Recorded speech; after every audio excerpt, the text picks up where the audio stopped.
and welcome to Right for America, issues that unite, don't ignite. I am your host, Cindy Gross. I am also known as the Jewess Patriot, but as many of you know, and for those of you who are here for the first time, welcome. You don't have to be Jewish to be a part of our show. What you have to do is have common sense and are willing to listen, learn, share, and teach all of us. We are all in this together. Before I begin every show, I must point out a disclaimer that we do not necessarily share the views of all of our guests, and that America First Warehouse, Cindy's Corners Productions, the Right for America show, and all the outlets that host us are not responsible for their views and what they discuss. And with that, I'm going into my words of wisdom, my pearls of wisdom. Why pearls? For all our new audience members, my Jewish name is Zisel Perel, which means sweet pearls, and you see me wear lots of pearls all the time and share valuable tidbits of information that I want you to learn more about, research appropriately, educate yourselves, and start and engage in informative discussions. This week, I have a huge one.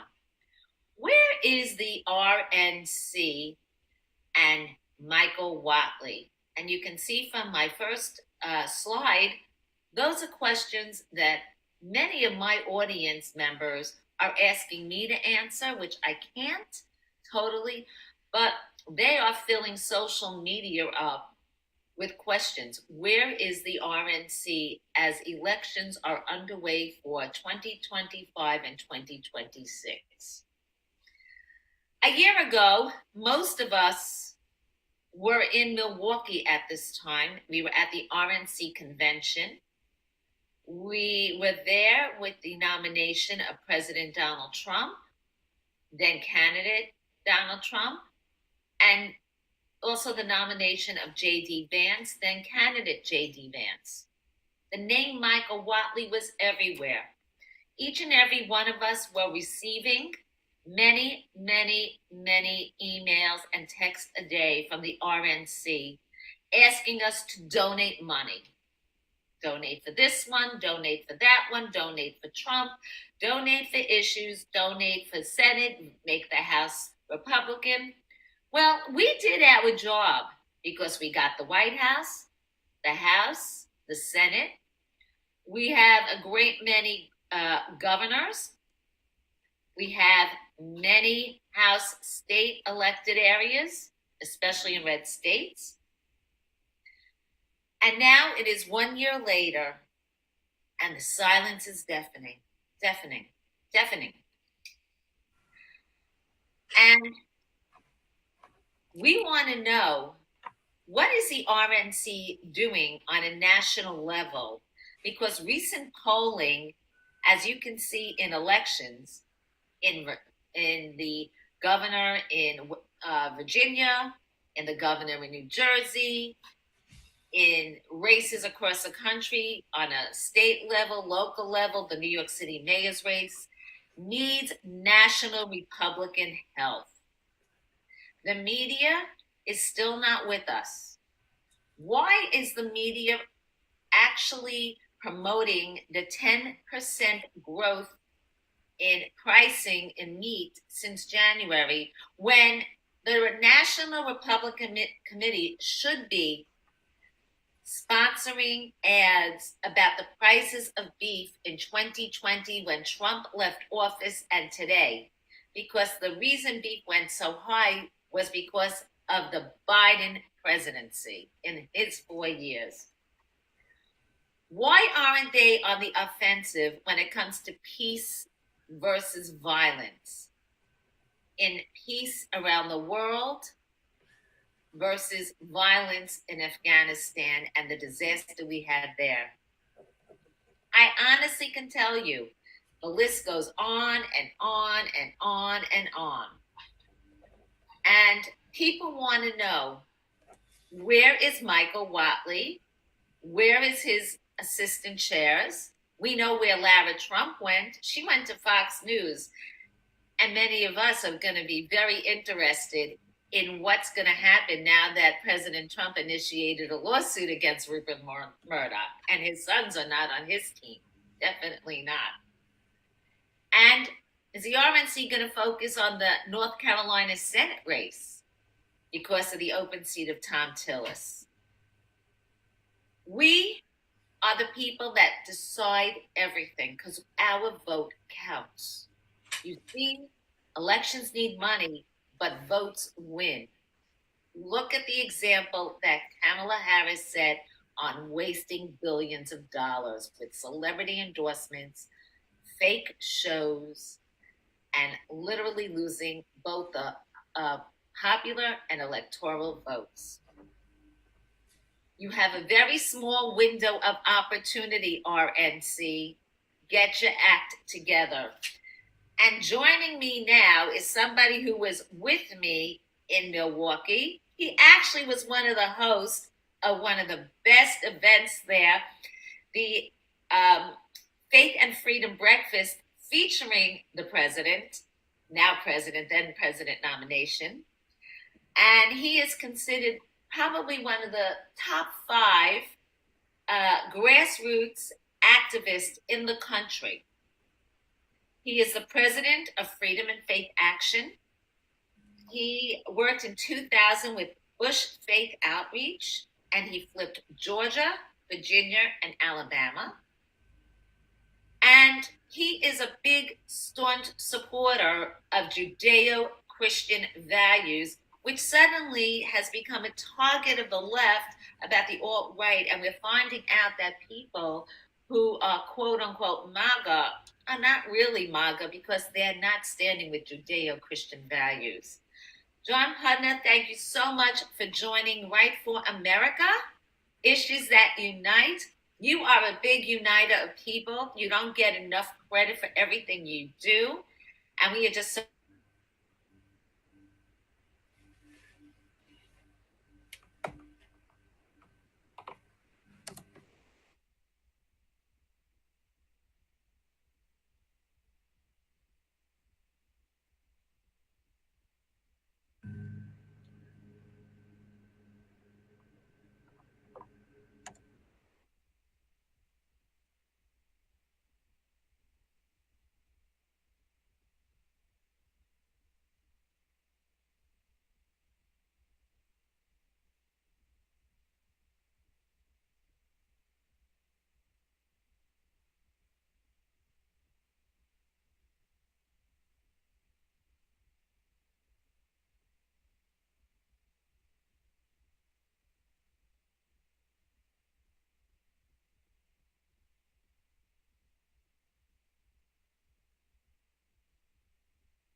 hello. Are we back?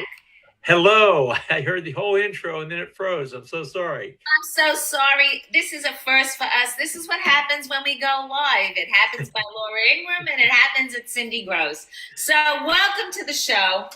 And you heard the introduction and I'm so excited you're here because we've been talking about this for months and we're finally doing it because you are so busy and you have a lot of work to do and you're always doing it with a smile and excitement and Tell us, you heard what I said. Tell me what your thoughts were about it. Oh, it's such an honor to be on the show. And I just felt, so lucky just in my upbringing from the beginning to get to this point and understand grassroots. And, as you know, growing up in Richmond, Virginia, a couple of blocks from the synagogue, a couple of blocks from the conservative Catholic high school that Steve Bannon and I went to. I mean, we just had this great city mix. Dad from New York, from Long Island, me living kind of in the South right on the border. And just that Judeo-Christian, just understanding that democracy, republics have only worked when you have a Judeo-Christian, foundation to start from. I mean, there's almost no exception. Maybe Turkey, if you had to pick one place that didn't have that had a functioning democracy, but that's it. And people understand that if we lose that, that's when we really lose the democracy. So lately, there's been a lot of talk, especially with the Epstein files, with conspiracy theories, and now we're talking about not supporting Israel. But the reality is, it's not just a Jewish state; it's the state that is so important to Christians. And really, we are so lucky to have Mike Huckabee as the ambassador to Israel, because he has done so much for both Jews and Christians and even Muslims. He actually, this week I saw, just had a big statement and went to an area where he is supporting Muslims that support Judeo-Christian values because of what's going on in Syria and the Druze community. Absolutely. And there is some unity among, Muslims of good faith. I mean, think about this. 4,000 years ago, Abraham said he talked to God. Now, you would think that over 4,000 years, if that were just some myth, if that weren't the truth, how would it survive? How would the Jewish people still be here? I mean, the Jewish people going for 4,000 years is, I think, the greatest proof of God. And the fact that now the majority of the world believes in the Jewish God of Abraham. I mean, Muslims, Christians, and, over half of the world, 4.5 billion. And so, this should be the unifying thing. You want to know if there's truth or if it's all relativism, whatever. That's the common ground. So there are certainly Muslims of good faith too. There, you saw there was very little condemnation of the Iraq bombing. I mean, there was an outrage among, those countries that have been, willing to talk to Israel. But you have to have Israel there or none of that happens. I mean, Israel is always going to be the most important, country and the most strategic place where things can go crazy. So that's where we are. So, as I said, you are one of the leaders of Grassroots. You work very closely with Ralph Reed. Tell us about your relationship, how that started, and how you got so close, and the relationship of Ralph Reed with the president. Well, Ralph, first of all, the president wasn't planning on coming to our big Faith and Freedom event in D.C., Ralph's big event last year, a few months before the election. And so I was kind of around in the big room when Ralph called him on his cell, and he overruled his staff, President Trump did, to come to the event. So that's the relationship. I mean, President Trump and Ralph Reed are very close. My history was great. Ralph wanted to find a good grassroots person he thought could turn out faith-based voters throughout the country in 2000. And I got the call. I've been winning a lot of low-budget grassroots campaigns in Virginia, and I'm very grateful this day. He just saw something in me that thought I could do it. So I ended up doing 16 states for him. He really took me national. I mean, I was just a very good Virginia grassroots operative. I always appreciate that. But the other part of the relationship I have to tell you is I sat in an office next to Ralph for a year and listened to the media, try to dig into him, tear him up, everything else. He's just the best communications guy I've ever seen. And just by osmosis and listening, just learning when you do have hostile press, how to deal with it. And he's just such a great communicator. So the last part of the story is, I worked with him in that campaign. That was great. And I've told this a few places, but it's a year before Trump. I'm in Wisconsin. I've moved there. I think it's the state that'll decide the reelection last year. And I suddenly realized there's no faith and freedom state, Wisconsin Faith and Freedom. He has the national and all. And I literally texted Ralph and said, Ralph, how do you not have a Wisconsin Faith and Freedom? And he texted back and said, that's a great idea. You should run Wisconsin Faith and Freedom. So never identify a need. You might be the one put in charge of fixing it. So it's been a great year and a half now getting going here. So tell us why Wisconsin. You are a hockey alum. You moved back to Wisconsin from Alabama in 2021. You've worked on many elections there. Why there? You actually reached over 400,000 voters in 2024. And I know you worked on a special election for judges.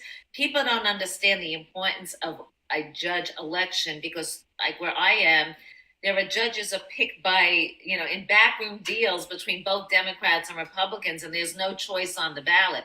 So tell us why Wisconsin, and then you're going to tell us the experience of working on a judicial race, because we really have to be very careful, as we've learned the experience with Donald Trump, about how we pick our judges.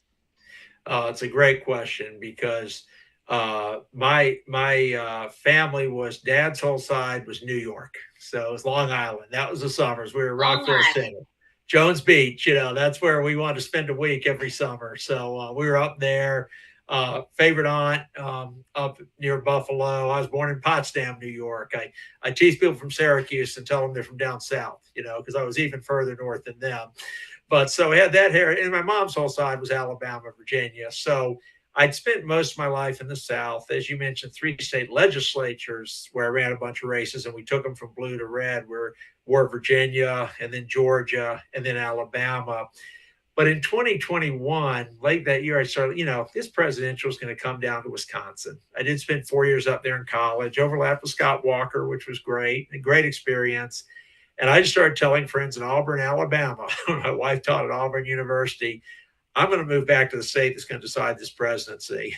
So even before I knew that Ralph would have this opportunity for me to run Wisconsin Faith and Freedom, I wanted to get up to Wisconsin because grassroots is a marathon. It takes a year or two of planning, of figuring out which churches will distribute materials or how you can reach other faith-based communities and setting up your door-to-door. It's not like buying TV, where a great TV producer might produce something, in a week and then it can run. And so we needed to spend more than a year, but I told everyone in Auburn I'm leaving because I'm going to the state that's going to decide this presidency. And so when it popped up that we were the 270th, of course, I was overjoyed election night. Well, I got to ask you, Senator Ron Johnson, lots of discussions about him lately. Yeah. I'm a phenomenal fan. And just remember, this state is typically blue. I mean, we have had 4 people who've won here in 40 some years. I'm talking the big statewide presidential. I mean, obviously Donald Trump, Scott Walker, Ron Johnson, and Tommy Thompson. Outside of those 4 in the big races, we're 1 in 25 in the last 40 years. So it really takes a special kind of Republican to win the state. And, from out in the Northeast, like when I was down working with the Alabama Farmers Federation, they asked me what the most important U.S. Senate race was. And I said, Susan Collins. Now, of course, they were concerned. Like, that's crazy. She's not concerned. I said, I'm talking about Maine. We've got 1 of 14 Republican U.S. senators in the Northeast. You have to look at the state. No one just knows the state better, I think, than Ron Johnson. So I have to first focus on, he's a great candidate. He's a hardworking campaigner. He went up against a weak candidate. We had good things on, and still only won by 26,000 votes. So whenever I get some attacks on Ron, like he's not representing Alabama. He is really thinking through and representing people in Wisconsin. And occasionally, there's a disagreement on some policy issue, but these guys first have to take care of their state and then look at the national policy. So he really is the kind of leader we should look to in purple states that we want to turn red. Yes. And particularly, I almost think we lean blue. It's a blue state unless you have a Ron Johnson or a Donald Trump on the ballot. So tell us about the special election you were involved with the judges, because I talk about this a lot. And I'm one of the few people who keeps telling people you have got to look at who is on the ballot with judges. Just because they're there doesn't mean they're there for you. Yes, and as you alluded to, if you're in a state that doesn't elect judges, this all sounds like you're talking, it's foreign language. But so actually, even before Wisconsin, I ended up running the Supreme Court races in Alabama. Now, people may think deep red Alabama, but that was the jackpot justice system. I mean, that Supreme Court decades ago was the one that handed out just huge verdicts for the spilled coffee type cases. I mean, it was ridiculous, and businesses were scared to do business there. And so one of the members who's been on our board, a guy named Perry Hooper, who's very close with the president too, his dad, he's junior, was the first Republican to ever even win a seat, and they tried to steal it from him. So we had one Supreme Court justice. I didn't do that race. Karl Rove did that one, but then I ended up running all those. Well, we got to unanimous Supreme Court, and just the difference in the business environment, even before you get into the woke DEI issues. I mean, just scaring businesses off. If you've got a Supreme Court that's just going to hand out money for anything, businesses want to do something. It's another business consideration. So we won some dramatic races, came from 9 behind and won. Just a great history in Alabama. So we jumped in this latest Wisconsin Supreme Court. We came in the last few months.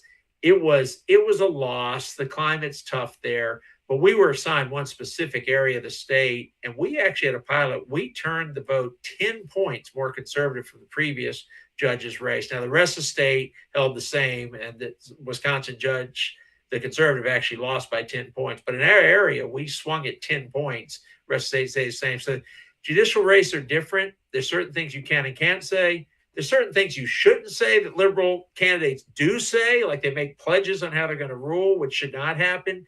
But it really is a different kind of race to win these judicial races.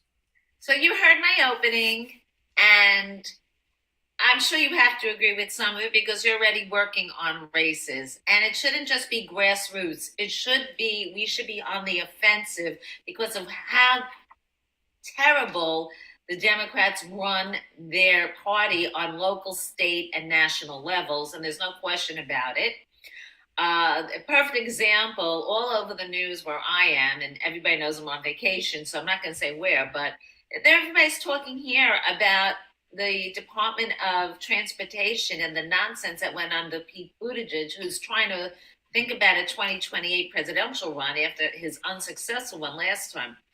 So there are a few states that I see problems in, and I just heard generic polling where Democrats are really doing much better than Republicans, and Republicans are just sitting back and doing nothing from the level that should be doing it. So I want to throw out some areas where we have some issues, and I think you're working on. And one of them, of course, is New Hampshire. Now, New Hampshire is always a state they say that's going to turn red, and somehow it doesn't. Except they now have Kelly Ayotte as governor, and now she kind of upset the MAGA base a little bit up there. But Scott Brown, who was a senator from Massachusetts, is now running there. And why do you think that is a race that the RNC and that national donors should be looking at? I think that's a great race. I think about the only thing Democrats say is, oh, we ran in Massachusetts once, now it's New Hampshire. Scott Brown's family has had a history right up on that border, Massachusetts, New Hampshire. They've got all kinds of ties. He is more New Hampshire. Yes, he did pull one of the all-time upsets to run in Massachusetts and won that incredible U.S. Senate race for Kennedy's seat. So, of course, people remember that as Massachusetts, but he's New Hampshire through and through. We actually had him on our webpage before he'd announced several months ago. I was in New Hampshire at an event. There's a little conservative cruise and got to talk to him. He's just, it does start with the candidate. You've got to have a candidate who's electable. He is such a solid fit for New Hampshire. So, I mean, that should be a focus. Voters need that choice there. And in a U.S. Senate race, now, you're probably not going to win a U.S. Senate race in Massachusetts, but even there's a chance of the governor's race. I mean, there's a guy, John Minot, who's fantastic. I'm preference to him just because his wife, Renee, is from Wisconsin. So we got a little Wisconsin overlay. But governor's races, you can win, sometimes even if the left has a majority, they will still vote for competence in governor. In U.S. Senate, they're all just, we're going to give Trump, it's Trump derangement syndrome. We don't want to give him 51st seat. So, in the latest poll in the governor's race in Virginia, Winsome Sears is down double digits, and she is the current lieutenant governor. Why is that happening? The biggest thing I'll tell you, since I grew up in Virginia most of my life and ran my early campaigns, that state historically has been so hard to win for whoever just won the presidency. So start there, even before we say anything about Winsome Sears, who I think really is a strong person, would be a strong leader and has been. It tends to flip, or even when it went more blue, at least it switches a lot. It's kind of that first year that people have the chance to react, that the losers work harder than the winners after every presidential, as you've alluded to.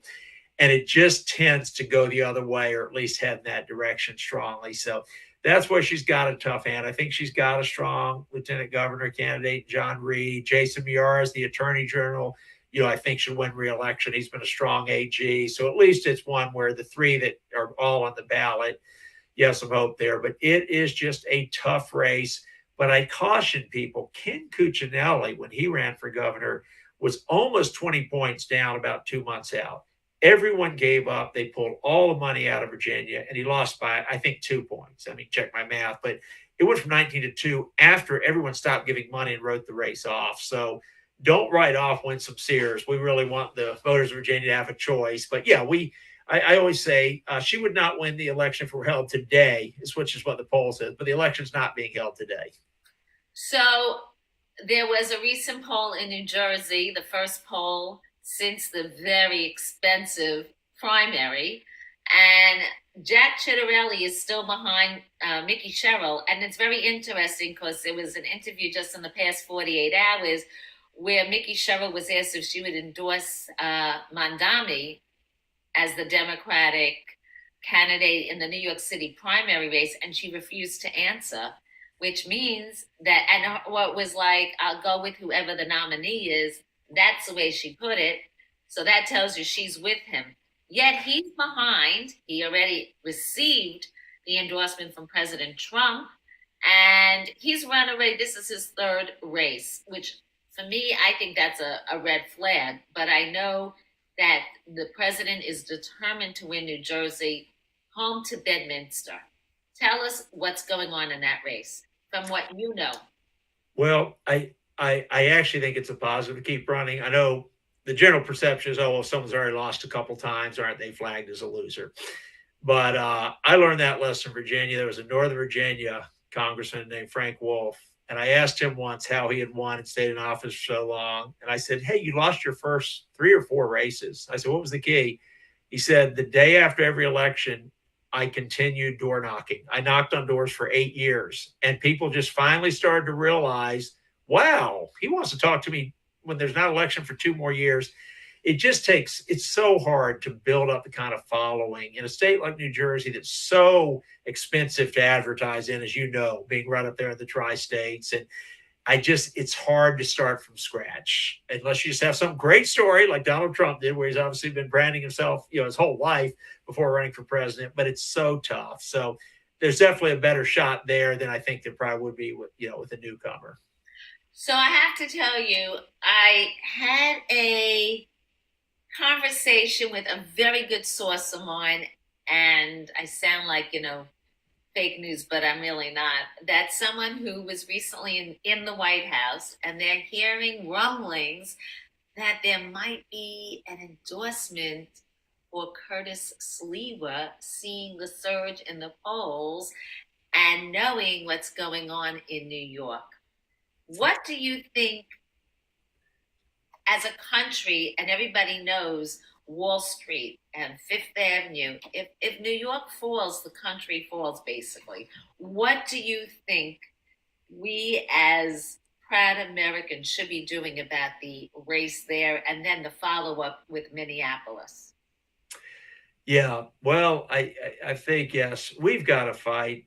We got to fight everywhere. And while it's a much smaller city, a couple of years ago, we found a candidate for Shreveport, Louisiana. Now, I'm sure some of your wives Beautiful going, area.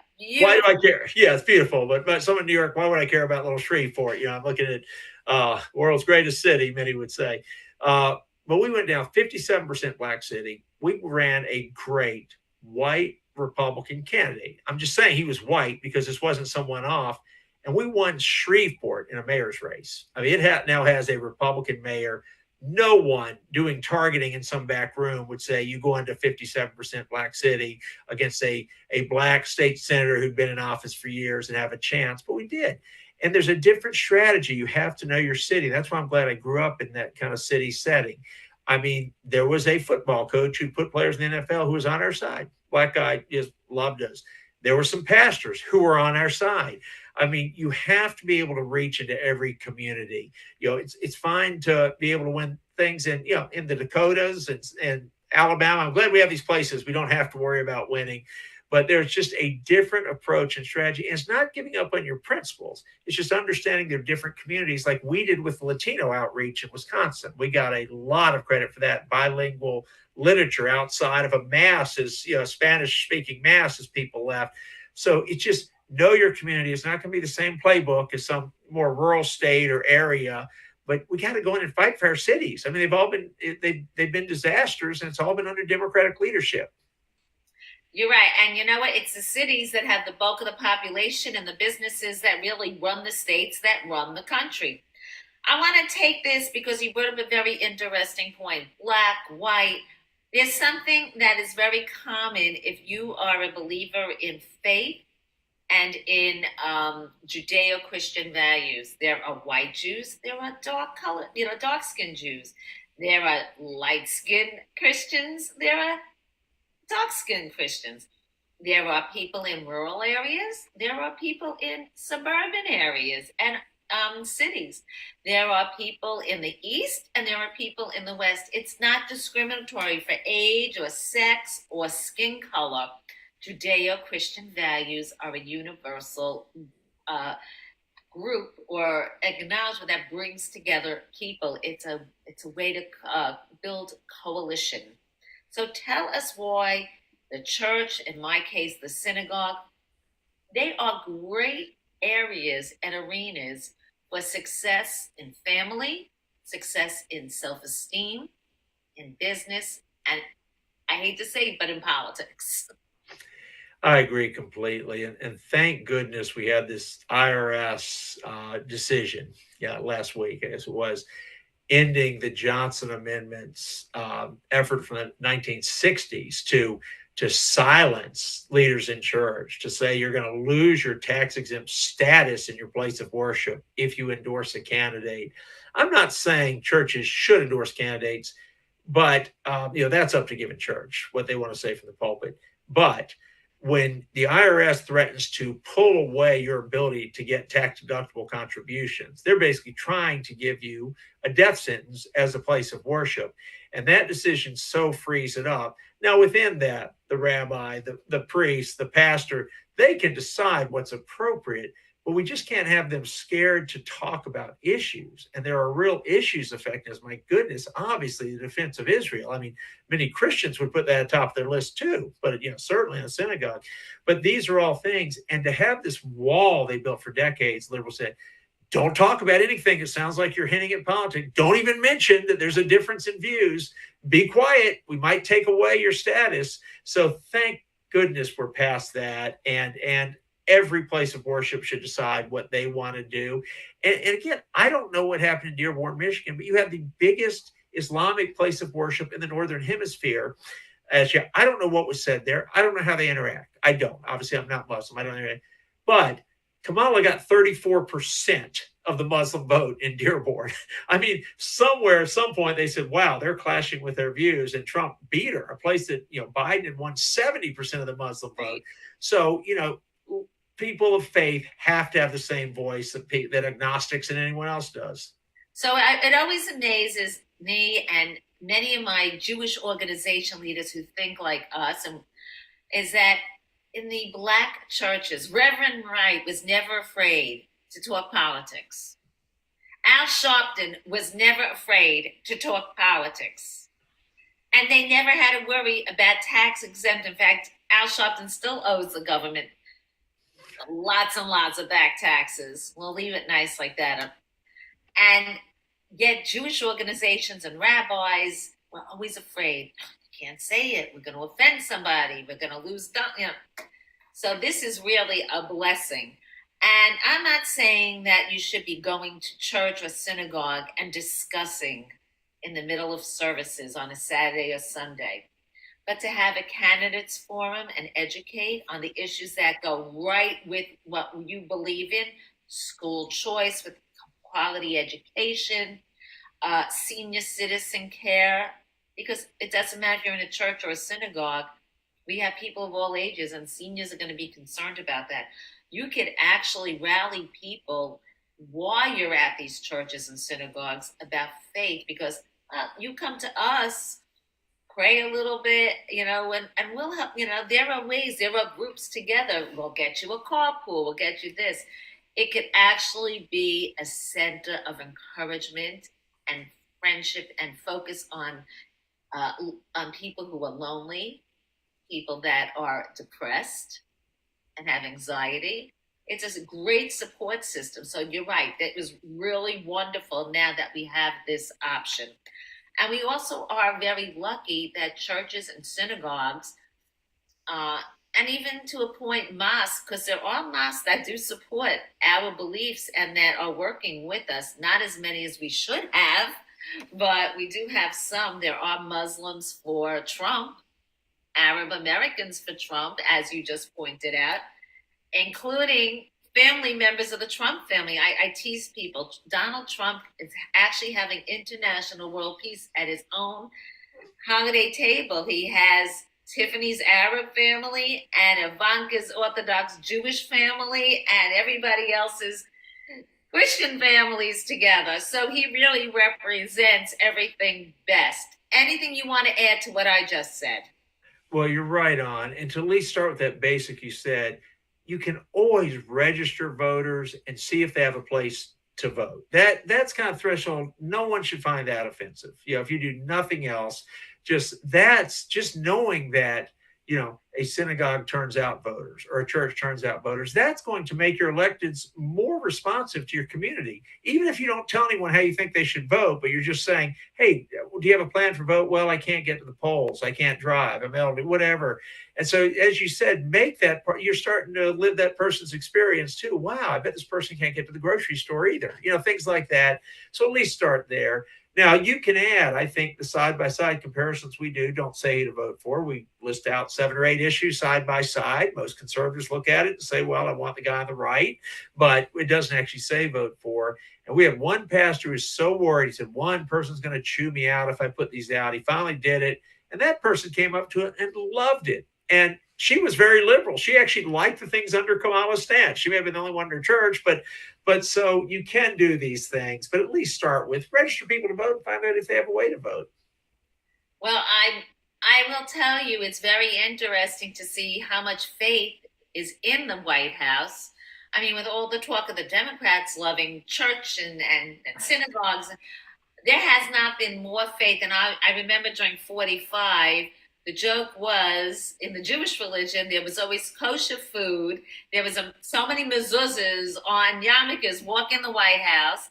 And if someone had to say, because we do a morning prayer for those close to us for a year, if anybody needed a minion of 10 men for services, there were 10 men probably always around that could do it. And I love the fact that when at the Hanukkah party, I was there with people like Pastor Jeffries and Ralph Reed and Mike Evans, the best friend to Christian Zionists in Israel, and Pastor Hagee. And likewise, the Jewish leaders go to the Christmas party, and it's called respect. And I think that's what we are missing right now, and we need more of. Where can people find out about getting involved with you? Yes, well, the quickest thing is that initial sign up, and it's just Freedom and Family Action, all spelled out.com. Once you're in that system, we get you weekly updates. We look at what state you're from. We reach out to see, can we come to your state if we're not in it yet. So Freedom and Family Action is really the place that grew out of Wisconsin Faith and Freedom. So, and we've done things in all 48 states. We just, the members, I'm not saying since we formed the organization, but all 48 continental states. Have not really done Hawaii or Alaska, but anywhere else, we're happy to get to you and set it up. And I think you're right. And just to emphasize that last point, there are people on the left who say, well, how could a good Christian or a good Jew like Trump? And then they hit at personal things, bad things he's done, et cetera. I often think, what would they say about King David? I mean, King David did some really bad things. He wanted a wife. This is one of the greatest leaders in the history of the world. Obviously, he repented and was God's favored. But can you imagine the left today if we were talking about King David's background? They said, well, how could any Jew support King David? He did this, So it's just absurd that, does not understand forgiveness and faith and what faith and freedom really means. It's not a gotcha. You did something wrong at some point in your life, therefore I can't support you as president. Tell us a little bit about you personally. Tell us about John Punter outside of politics and faith. Yeah, so I did just grow up. We really were like below the poverty line some of my life in Richmond, Virginia. I loved it because we had to learn to work. And it just went from delivering 500 newspapers a day to have a little money to I first knocked on doors as a 12-year-old because a friend ran for office and like some of us just got addicted. I'm like, well, I'm usually running around giving everyone a newspaper. I'm going to give them a piece of literature. So I've just always been grassroots. And then it didn't take long to realize, well, all the volunteers are coming from that Benedictine high school, the high school I went to. And they're the ones who are the precinct workers. And wow, the church seems like a good place to find people. So it just naturally, my whole life grew there and just grew out of that. And outside of that, I have my little sports hobbies. I'm a data guy too. So I'm always like ranking baseball and basketball players. That's like my side. But other than that, it's just been the data. How do you figure out who you need to find, how you need to get them out? And at Marquette Students for Life, when Scott Walker was there, and he gets credit for this, not me, but but we actually signed up over half of the student body undergrads to Marquette Students for Life. It was that active a place. And we just learned grassroots, and then just learning when you do go to a rural area, you have to work events and churches. But I still love the city. I love any place we can knock on 20,000 doors in a week and just have conversations, get feedback. It's better than polling. You need to do polling.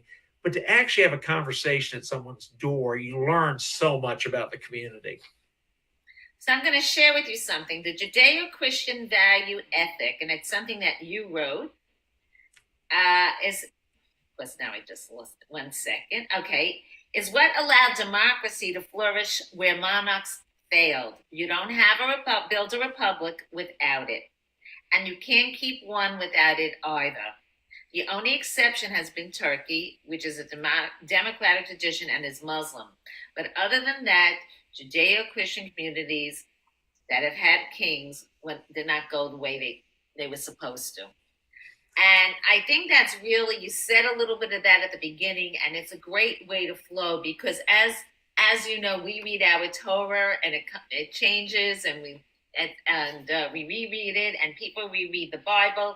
It's still the number one book.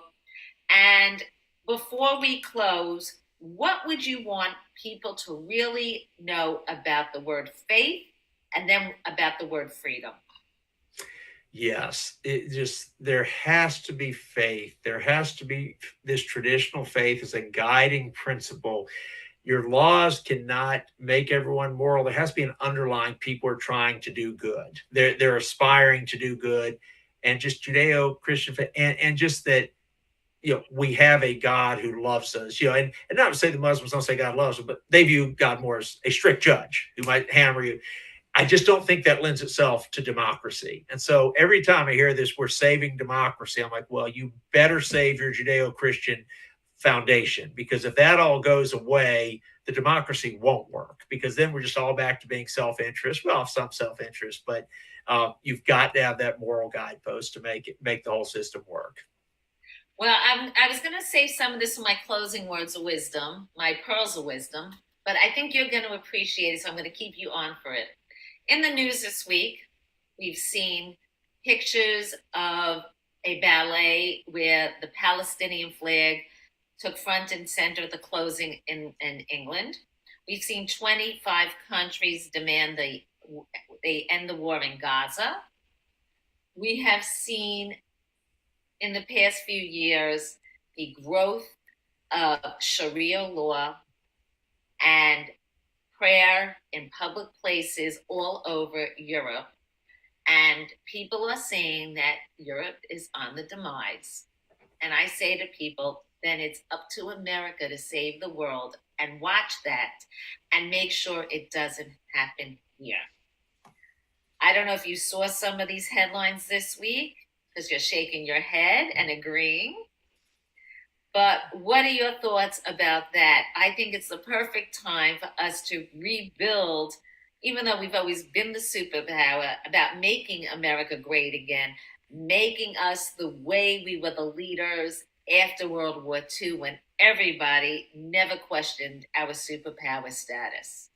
What are your thoughts? Absolutely, you're right on. I mean, what's the greater force for peace that you can cite, outside of the United States of America, and what we've done? And I think I wish I knew his name, but there was a sheik who had a great comment that's gone around a little bit virally. I think it was 2017 when he said, "Look, where you're going to see basically these Muslim terrorist attacks is going to be Europe, and it's because you've got these European leaders who think they're enlightened and understand Islam better than we do." So he's talking as a rational leader in the Arab world. And so just to understand, no, and I think you said you're so focused on political correctness, some of you European leaders, that you're not willing to call this stuff out. So you're right on, we've got to be the strength right now. Europe has grown weaker over the last century, and it really is, the United States going to have to be there like we were in World War II in particular. And we do see Trump actually bringing fair to Russia and China. Tariffs are very kind, and that's going to also be my closing with the tariffs. But it's raising awareness around the world that America is not for sale. Absolutely. And I know the shock that we ran a surplus last month. The left was in shock. The tariffs actually did give us a surplus. You can argue back and forth good and bad points on tariffs. And should they just be a bargaining chip to get that? That's fine. That's all, on the playing field. But the idea that left has been so shocked that we've had 2 months of surpluses, April and June. Now, we're still trying to keep up with the pace of expanded spending that Biden set in place. But nonetheless, you've got to do this. You can't have one-way deals, your whole life and let these countries take advantage of you. At least stand up to them. And then maybe we end up with no tariffs. Maybe we all end up with the same tariffs, but it's got to be fair. The American worker can't be the loser in the tariff battle that we're not participating in. I'm so honored, John, that you came on.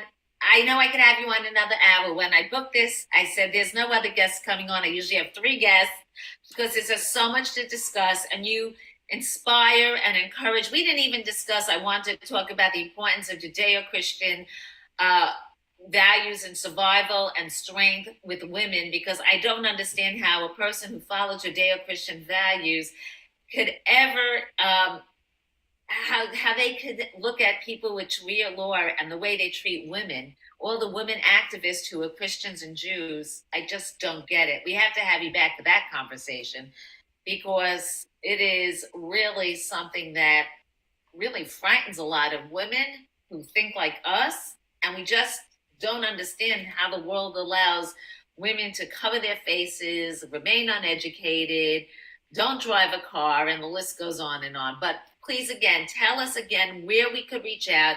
I know you're looking to expand and build, and I will be helping you in the tri-state area. And by the way, the America First Warehouse is publicly inviting you to host an event at the warehouse. We would love to have you. We are on Long Island. One of the congressional leaders was just named chairman of the Homeland Security from our area. And we would love to host you and your team, and even Ralph Reed, we would love to host him. We've had many people from the administration, and we are grassroots here as well. So we appreciate and thank you for everything you do. So again, tell us where we can reach you. Sure. It is freedomandfamilyaction.com. And that's got a quick sign up page. We'll be adding a lot of content, but right now we're just signing people up. So just spelled out. So freedomandfamilyaction.com. Thank you so much again, John Putner, for joining us at Right for America, Issues That Unite, Don't Ignite. Thank you. And with that, my last closing words, my pearls of wisdom. And are you the one who eats the meat? Where's the beef? Remember that commercial? So the Democrats are actually going gaga that they have a winning strategy because meat prices went up 10% since January. My answer is, how much did the beef prices go up since Trump left office in 2021? More than 10%. Compare what went on in the Biden administration now. No one wants to talk about that, or the fact that Secretary of Agriculture Brooke Rollins actually brought down the price of eggs, or the fact that there are so many American-made products that are here that are privately owned that are not giving their profits to woke countries. I am here to tell you about one of them. And if you want to learn more, you can reach out to me at Cindy Gross, Grosz, on all of my social media.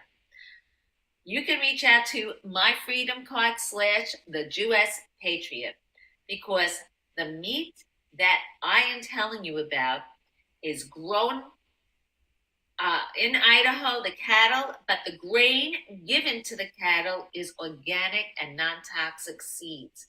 None of that seed oil nonsense or those grains that are not healthy for you that are causing inflammations. So the cows are eating healthy and the meat you are getting is healthy. It's not filled with antibiotics. It's not filled with toxins. And it's American made and tariff free. And I bet you will see the price of meat didn't change with us because we didn't have to worry about all the nonsense going on with tariffs and with toxic ingredients and questions about how your cattle is raised. So if you want to know where your beef is, it's right here. Reach out to me and I will get you from America's most trusted company that was recently named from USA Today, the best beef you ever ate. Next week, it's the last week of July. You know what's coming. That's right. It's the Patriot Palette. Recipes and ideas for your home for every patriot. It is now time to say goodbye and thank you. This is Cindy Gross, your host, better known as the Jewess Patriot. It is Right for America, Issues That Unite, Don't Ignite. And just remember this, when Hakeem Jeffries started in Congress, he was $40,000 in debt. He is now a multimillionaire based on insider trading that he's allowed as a congressional leader. He is dying to be the next House Speaker. It's up to you and me to make sure that doesn't happen. We'll talk about that all next week and in the weeks to come. See you next week. Follow us on Twitter, Instagram, Facebook, Rumble, all the podcast outlets from Spotify and Apple Podcast. And of course, we're always on the America First Warehouse website. Take care. Safe. God bless America and God bless our troops. And God bless the land of Israel and the IDF soldiers.